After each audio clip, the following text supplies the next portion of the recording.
Okay. Uh, All right then. So I'm Clarence Madrilejos. Hi, I am Sonia Huang, the mortgage planner with the Loan Story. Yeah, and so we do this every month. We call this Ask an Agent. That's to ask a real estate professional like myself. I'm Clarence with Compass here in the Silicon Valley, and it's just a great way to get an update what's happening in the market, and also just to get your questions answered because you may be just curious of just what's happening on the market. So. Anyway, I think I'd like to give a quick market update, Sonia. So what's Okay, happening here around Santa Clara County. right. So right now, definitely the market has changed quite a bit since the peak of the market in March and April. Currently, the median home price for a single family home in Santa Clara County is $1,650,000. That is definitely about 4% less than last from August, from, from July to August, but from last year, it's barely above by 1.5%. So there's still some equity that's still been built in the market, and number of homes for sales actually has gone down compared to July. From August to July, there's about 1,090 homes for sale during the month of August. That's about 20% decline, while it's only a 3% decline from last year. So anyway, so yeah, is there anything going on, any updates that people should know about in the mortgages?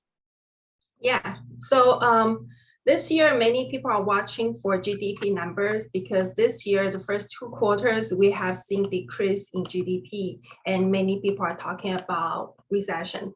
But the third quarter seems like the data improving a little bit.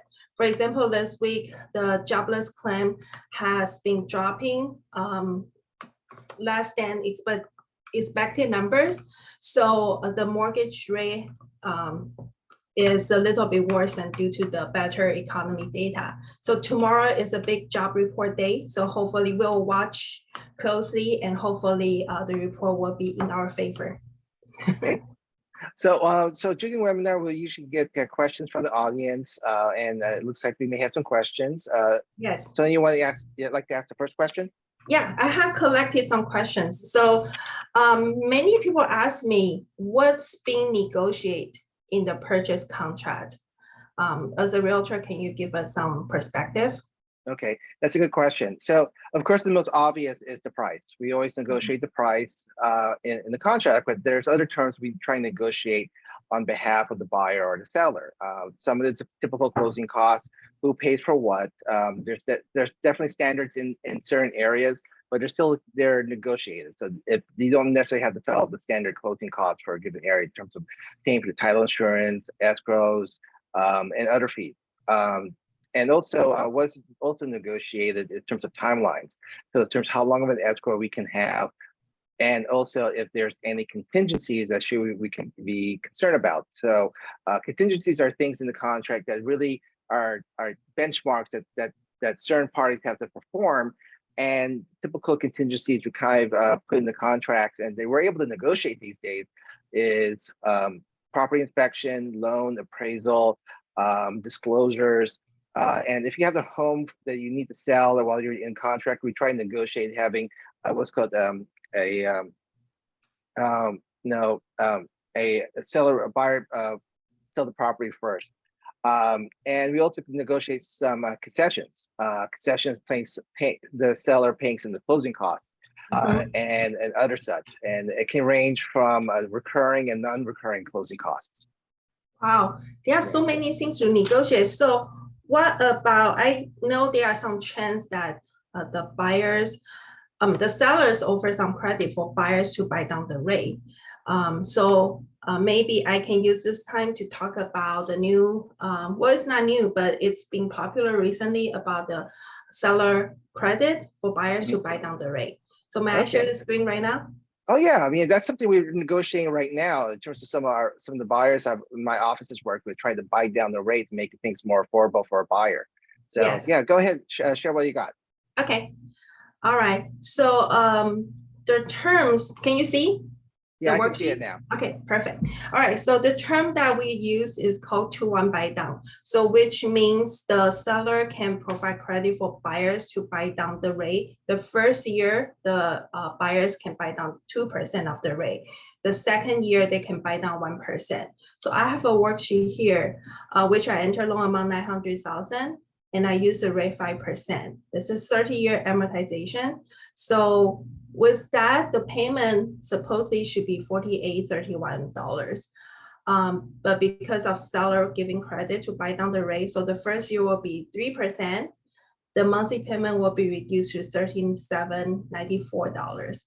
So that's a monthly savings of $1,036.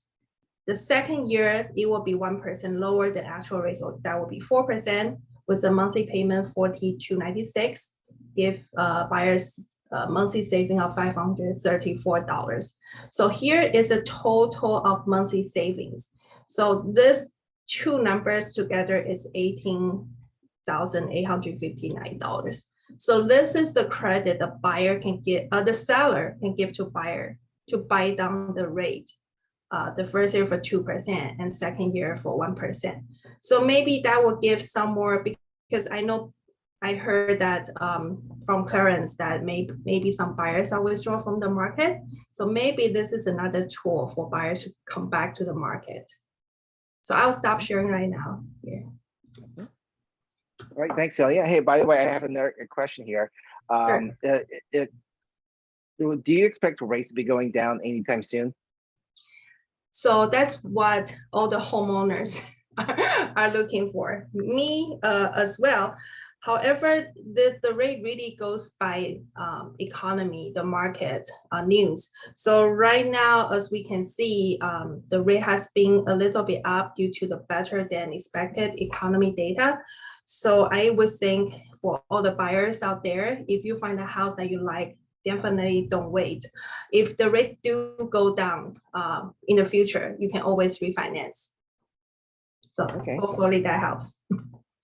Okay, that's good to know. Great. So I also have a question for you that since the rate has been go up a little bit, so many buyers may wait to see, and some sellers may hold their inventories. So it seems like the home price are a little bit dropping due to that fact. So what do you tell your buyers or sellers when this happens?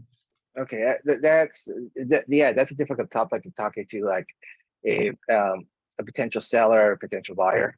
Let's talk about what the mindset is for a buyer.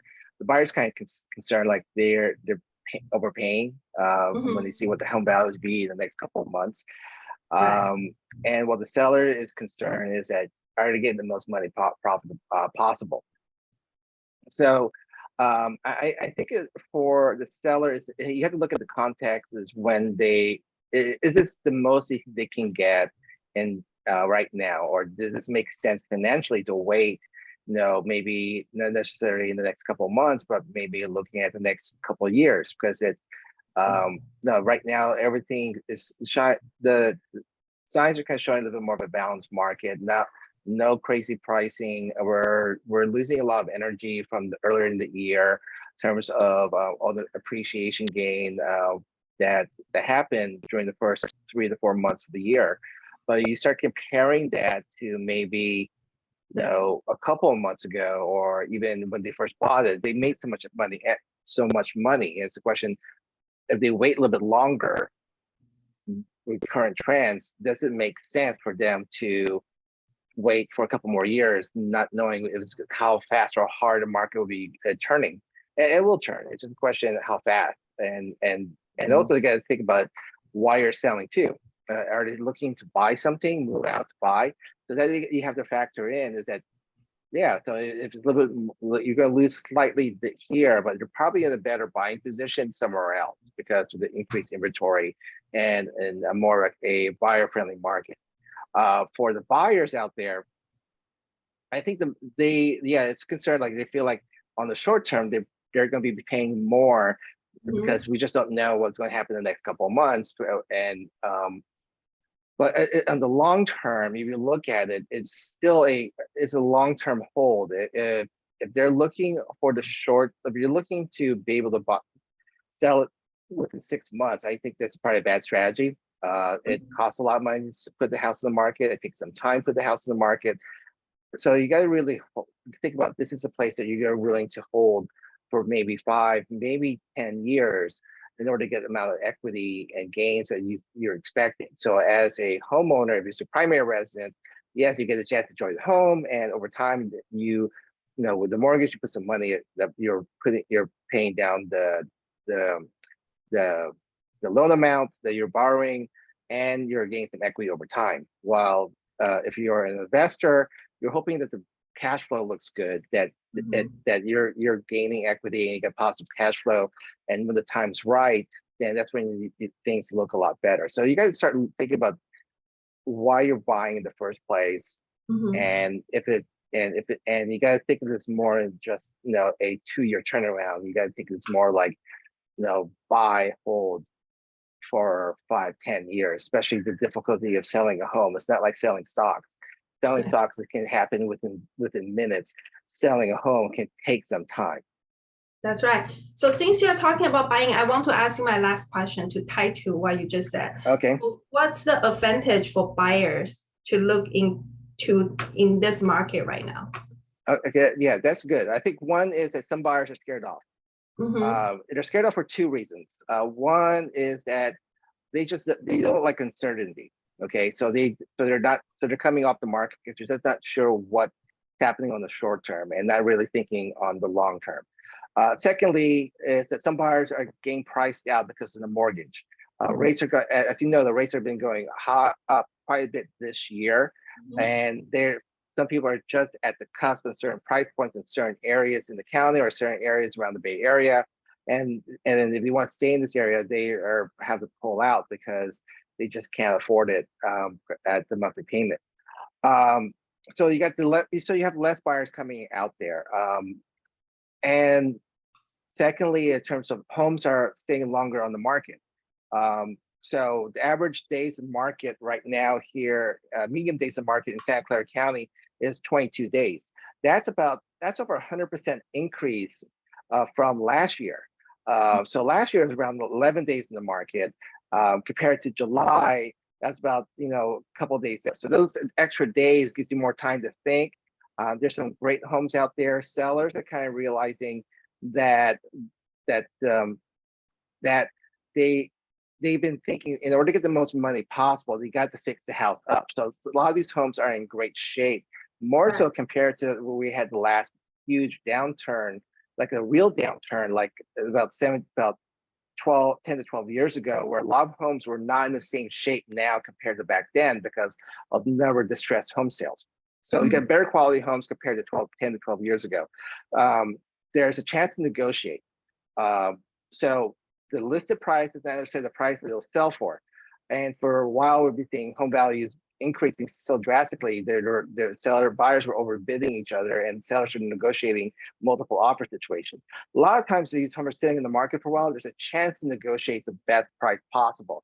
It's for you because the seller misread the market, was a little too optimistic, or the listing agent didn't know how the property marketed the home to attract the biggest pool of buyers to take a look at the property or put the house in the best light possible. So those are things that you have the reason why there's great advantages right now. You just have a little bit more better leverage, and talk about negotiating. Besides price, I mentioned that we're negotiating on so many other terms now that buyers have a little bit more flexibility to try and get an offer accepted. But just keep in mind for buyers, buyers are asking the seller to work with them. Sellers always choose who they want to work with. So that's the reason why there's a chance to negotiate, but you still have to keep the mindset that you're still trying to convince the seller that you can work with them in order to close a transaction in a timely manner. Right. Thank you for the insights. Oh, you're welcome. And I know that I think the last question I see here is basically, we just heard, reports the last couple of weeks about Biden, doing the student debt forgiveness, I believe up to 10,000. It was a little lot more complicated and really targeted. So I was wondering, how has the student debt reduction plan for Biden affected, people qualifying for mortgages now? Right. So yeah, so I got a few inquiries recently for people who may consider consolidate student loans and hear about this great news. So this plan probably won't start taking the application until end of October. So it's still months away. And when it started, it will take 4 to 6 weeks to process. But before that, not everybody can qualify. Most importantly, it will be qualified by income. So individual student loan home buyers, their income cannot be more than 125,000 and the household cannot be more than 250,000. So that's the first qualification. And also it only apply to federal student loans. So you can go up to 10,000, and if you receive specific grant, you can go up to 20,000. So that being said, it will be a while before it actually can be effective.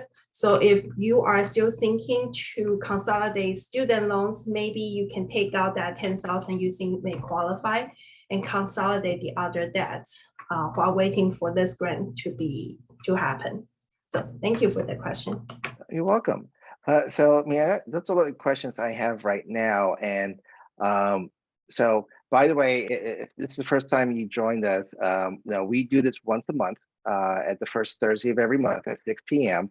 It's a chance to get a quick market update from us about what's happening here in the Bay in Santa Clara County.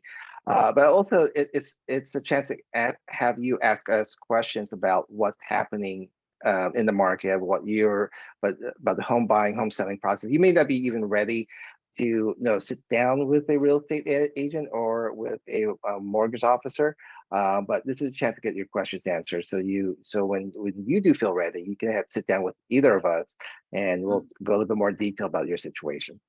Yes, that's right. Anything else you'd like to add before we sign off? No, so it's always been a pleasure with you, and hopefully whoever listened to us, send us your questions so we can answer with you for the next session. Yeah, so thank you so much, and I hope we see you next month. Thank you. Bye.